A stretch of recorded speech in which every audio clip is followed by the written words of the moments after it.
mu migwano ikomeza kubera ngaha ku butaka bwa Kongo hari inkuru novuga yuko idasanzwe aho muri teritwari ya Kabare neza na neza ikatana hashoboye kuba novuga yuko ibintu bidasanzwe aho umwene gihugu yashoboye kwivugana inyeshamba zigera kuri zibiri mu gihe zariko zirakubagura abantu ngaha muri ino teritwari ya Kabare. Abatazi teritwari ya Kabare ahiri Prito Katana aherereye neza na neza ni hagati ya Bukavu ndetse na Kavumu ahazi mu bikorwa vy'uburimyi cyane n'ivyamwa ndazi yuko abari herereye ku butaka bwa Kongo baca bahamenye ino nkuru turaje tuyice ijya nino tubabwire uburyo uno mwene gihugu yashoboye kugandagura zino nyeshamba z'igihugu cy'u Rwanda zigera kuri zibiri. Sivyo gusa turaza kuyaga kubijanye n'ibikorwa novuga vy'iteka biteganijwe n'abene gihugu mu gisagara ca Goma aho kwigenekezo rigira kabiri ukwezi kwa mbere 0 umwaka wa 2026 uno mwaka tugiye kwinjiramo hategekanijwe novuga yuko imyiyerekano kugira ngo bashobore kwiyamiriza zino nyeshamba z'igihugu cy'u Rwanda. Ivyo bigitangazwa uwabitangaje ubwa mbere ntiyashoboye kweregwa kuko amakuru dufite nuko zino nyeshamba zaciye ziheta zimubeba canke yahise aburirwa irengero ako kanya nyene, ariko turaje navyo tubisangure tubice ijya nino. Ndetse mu gisagara ca Uviraho imigwano iracakomeje uko umwanya urengana niko imigwano ikomeza gukomera. Twababwiye ingene kuri Paul Karundu mu masaha ya kare imigwano yari kiragenda, ndetse tunababwira yuko imigwano mu bice bigiye bitandukanye vya teritwari ya Uvira yamaze kuba isutama. Tunababwira yuko abazarendo bari mu bice bigiye bitandukanye vyose bihanamiye Uvira bariko bariyegeranya kugira ngo bikunde bashobore gukorera atake rimwe, atake simusiga canke igitero kikomeye kuzinyeshamba zisanzwe ziri mu gisagara ca Uvira.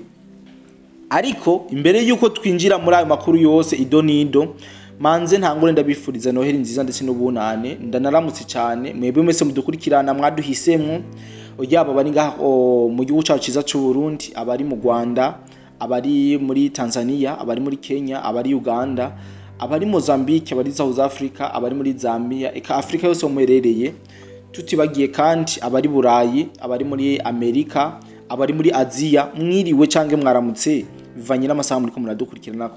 Je tugiye kubana mu kino kiganiro nyitwa Kodi, mubane natwe tubasabe muri kano kanya gato tugiye kubana mutora gatebe dushobore kuyagira ivyabaye ku mirongo y'urugamba kuri no munsi w'igenekerezo rya 30 Kigarama umwaka wa 2025. Rero nk'uko natangwa ndabivuga muri teritwari ya Kabare neza na neza muri Katana umwene gihugu yashoboye kuba yivugana inyeshamba z'igihugu cy'u Rwanda zigera kuri zibiri. Ati vyagenze gute, byatangwa gute? Ni mu gihe zino nyeshamba zari zisanzwe ziriko zirakora agahohoteye nko bari basanzwe babikora ngaha muri teritwari ya Kabare, maze haba umwene gihugu bibabaza cyane mu gihe bariko barahohotera abandi bene gihugu. Ni uwo mwene gihugu nyamba yarasanzwe yifitiye kakarashinikove muhiri wiwe akabunduki, niho yinyegeza maze aragatora arasa mu mitwe zino nyeshamba z'igihugu cy'u Rwanda zihita donc zihita nyene zihapfira atakibazo na kimwe. Mugabo abantu benshi bakomeza kwibaza uno muntu katari umwene gihugu asanzwe, biboneka neza yuko bavuga yuko bariko bavuga ko yoboba barashwe n'abazarindo, ariko amakuru dukura mu basanzwe baba mu ivyo bice baravuga ko uwo muntu yari umwene gihugu, ndetse ico gikorwa cy'iteka yakoze abantu benshi batakeka yuko yari gushobora kugikora mu gihe bo bari basanzwe bazi yuko ari umusivile, ndetse nako kuma batari bazi yuko akibitseko muhiriwe canke munzi wiwe. Maze aba akijije abo bariko barahohoterwa amanziye kurasa zino nyeshamba z'igihugu cy'u Rwanda, ubu nyene nta ni gusamba zahise zinovuga ko zitavye Imana, ahubwo zahise zitaba Luciferi mu majambo make, kuko urumva yuko ivyo bariko barakora ntaho bihuriye no kwitaba Imana. Imana ntabwo yohamagara umuntu ari mu bikorwa vy'urugomo nk'ivyo. Nuko rero iyo ni nkuru novuga yuko iri trend canke iri kiravugwa ku mbuga zigiye zitandukanye, uburyo ariko aratubwira uno mu mwene gihugu yashoboye gutwarwa n'agashavu maze atora karashinikove arasa zino nyeshamba z'igihugu cy'u Rwanda. Amakuru ni menshi novuga yuko tugiye kubashikiriza mwa kino kiganiro, ariko mu nkundire muri uno mwanya muto tugiye kubana mu nkundire tujane dusimbe neza na neza mu gisagara ca Goma. Goma ni gisagara kimaze igihe kitari gito mu minwe y'inyeshamba z'igihugu cy'u Rwanda. Mu misi irenganye twarabonye zino nyeshamba zigenda zitegura manifestation kugira ngo abene gihugu bavuge yuko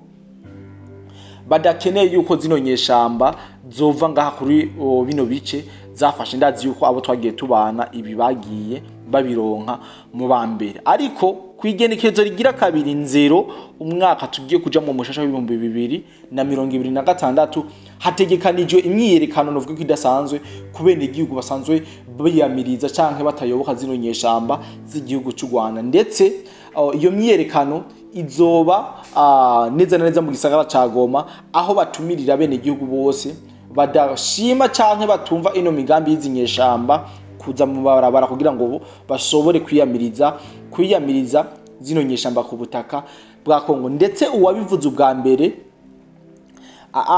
abagenzi be bavuga yuko yahise ahagarikwa kuri uno munsi nyene w'igerekezo rya 30 ku kwezi kwa Kigarama, ngo buryo nyene ntibasubiye kubona iherezo yiwe, bisigura yuko zino nyeshamba zahise zimutwara mu bibanza bitazwa. Ariko abagenzi be barabandanya bavuga ati nta gucika intege mu gihe turiko turaharanira uburenganzira bwacu duhabwa n'ibwirizwa shingiro nk'abakongomani. Abantu bose bo mu gisagara ca Goma n'abindi bice byafashe n'izinyeshamba basabwa gusidukana niyo nka kuri uwo munsi, ngo bereke ko M23 n'amakungu ko badashigikiye ukuvogerwa kw'igihugu cyabo. Aya namwe mu makuru dukura neza na neza ngaha ku mirongo y'urugamba aha mu gihugu kibanyi ca Kongo, neza na neza mu gisagara ca Goma. Ibindi twabwira muri no nkuru twashatse kugira ngo fi cyane nuko imigwano igikomeje. FARDC iracabandanya kugaba ibitero bikomeye kuri izi nyeshamba z'igihugu cy'u Rwanda. Biboneka neza yuko FARDC yamaze kubirakwira avuga ati ntidushobora gusubira inyuma mu gihe Uvira itaraba libere. Guhera ku munsi w'ejo genekerezo mu gatutu k'igenekerezo rya 29 Kigarama, intambara ni rutavanako ku nkengera z'ikiyaga Tanganyika hafi y'igisagara ca Uvira utera uja muri territoire ya Fizi. Intambara zatanguriye neza na neza aho bitwa Katongo. Aba M23 barakoresheje uburyo bwose n'amayeri menshi kugira ngo bahagarike inguvu za FARDC na Wazalendo bari baje bashaka gushika mu gisagara ca Uvira. Izi nyeshamba z'igihugu cy'u Rwanda zibonye zisugerejwe niho baciye batora yandi mayeri yo kuja kuzunguruka FARDC na Wazalendo baciye mu misozi ya Karundu, ariko bahuye n'uruza ruramana. Uvuga yuko bitabereye kuko baciye bahura na Wazalendo bariye amavubi, baraheza bagwanira mu misozi ya Bumba ndetse na Kitara, barabahagarika ntibaba bagishikayo iyo batumwe kuzunguruka ngo bashobore guhagarika ino FARDC. Murumva yuko zino nyeshamba zagerageje gukoresha amayeri yose, ariko bamaze kuduga hejuru mu misozi ngo bazunguruke FARDC yari yamaze kubibataka ngaha mu gisagara, baciye bahura n'Abazalendo bamaze kujya Karungu. Abazalendo bashavuye, Abazalendo banyoye ubuyi maze babahira novuga abanyakuyumye basubiza zino nyeshamba inyuma. Ndetse amakuru dufite nuko zitari nke zozo zahise zihasiga ubuzima mu migwano yabereye muri buno burere neza neza Kitara ndetse na Bumba ku munsi w'ejo w'igenekerezo rya 29. Kuwo munsi nyene mw'iri joro ryakeye FARDC na Wazalendo barashoboye kwigiza inyuma M23 ibakura neza na neza Gatongo, ibacisha Kigongo, ibashikana hafi ya poro ya Gabi ahitwa Rwanga. Ndazi yuko abantu twabanye mu makuru yejo twababwiye ingene zino nyeshamba zakuwe ngaha muri Gatongo, maze baraziyobora zija Kigongo, maze zivuye Kigongo zija kuri poro ya Gabi neza na neza muri Rwanga. Aya makuru ndazi yuko abo twabanye twayabahaye yabagize ko atakibazo na kimwe, nkuko bibandanya bishikirizwa n'umuvugizi wa FARDC ijejwe ibitero muco bise Sokora kabiri. Iruhande yo gutera intambwe, izo ngabo zarashoboye gufata abagwanyi b'inyeshamba z'igihugu cy'u Rwanda AFC M23 RDF bagera ku 28 ndetse n'ibigwanisho vyabo bigera kuri 12. Inyeshamba zarashoboye gufatwa 28 ndetse banabafatana inkoho zigera kuri 12. Ababandanya yabandanije ndetse ashikiriza ko ivyo bice abasoda b'igihugu na Wazalendo bahanganye na M23 icanze n'abasoda b'igihugu cy'u Rwanda. Ibi ndazi yuko mwagumye mu bikurana kugezana n'ubu ntaco M23 irashobora gutangaza kubijanye niyo migwano, ariko hari amakuru ariko arahanahanwa avuga ko abanyagihugu baba hafi y'aho imirwano ikirabera za Karundu, Kigongo, Gatondo bovayo bose, ayo makuru aracatohozwa. Bisigura yuko zino nyeshamba ziriko zirategeka bene igihugu baba mu ivyo bice vyabereyemo imirwano, canke FARDC yashoboye kubambura ku munsi w'ejo yuko bokinjura bakava muri ubwo buce, maze zino nyeshamba zikaza guhangana mu buryo bukomeye na FARDC. Ariko tunavuge yuko FARDC yo guhangana ko baramaze guhangana kandi yarabasubije inyuma, igisigaye nuko bashobora kwa advancinga neza maze bakinjira mu gisagara ca Uvira atakibazo na kimwe, maze bakambura zino nyeshamba zigushwa. Ibintu aba ndabibabwira mente fois yuko FARDC ikamara kwinjira nga mu gisagara ca Uvira, zino nyeshamba zoba zisigaje ubuhungiro bumwe bwo kugira ngo bashobore guhungira mu gihugu cyo Burundi, kuko ivyo ndabivuga kubera ko imisozi yose ihanamiye Uvira ndetse no mu mazi na hehe hose haramaze kubahambagwa na wazalendo na coalition ya FARDC.